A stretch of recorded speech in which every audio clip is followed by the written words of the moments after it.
আমি অনেক আগে থেকেই ছবি আঁকি। তো হচ্ছে খুব ছোট যখন ছিলাম তখন হচ্ছে এই ছবিটা আমি বেশি আঁকতাম। যেমন ধরো ফার্স্টে একটা ঘর আঁকতাম,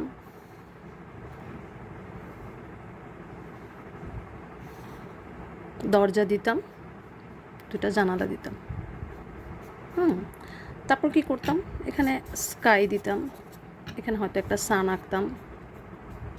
এই এখন এরপর হচ্ছে ঠিক এই জায়গাটায় আমি বাবাকে আঁকতাম।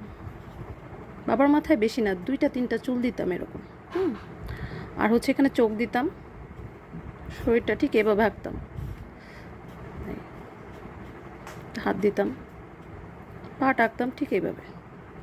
এরপর আম্মুকে আঁকতাম পাশে। আম্মু তখন মাথায় সবসময় খোপা করতো, তো খোপা দিতাম, আর চশমা পরতো তো চশমা দিতাম এরকম। আম্মুকেও ঠিক একইভাবেই আঁকতাম। এই মানে দুইজন খুব পাশাপাশি এরকম। হ্যাঁ, এখন কথা হচ্ছে এই ছবিটা আমি তখনই আঁকতাম যখন আম্মু আমাকে খুব বকা দিত আর কি।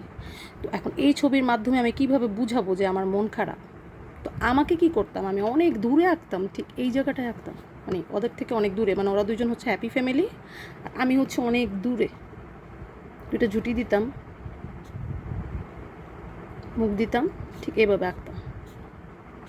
এই এটা হচ্ছে আমি, মানে ওরা দুইজন হচ্ছে হ্যাপি ফ্যামিলি আর আমি হচ্ছে অনেক দূরে। মানে এই ছবিটা তখনই আঁকতাম হচ্ছে যখন আম্মু খুব বকা দিত বা হচ্ছে খুব মন খারাপ হইতো আম্মুর উপর, তখন বুঝাইতাম যে ওরা দুজন হ্যাপি আর আমি অনেক দূরে।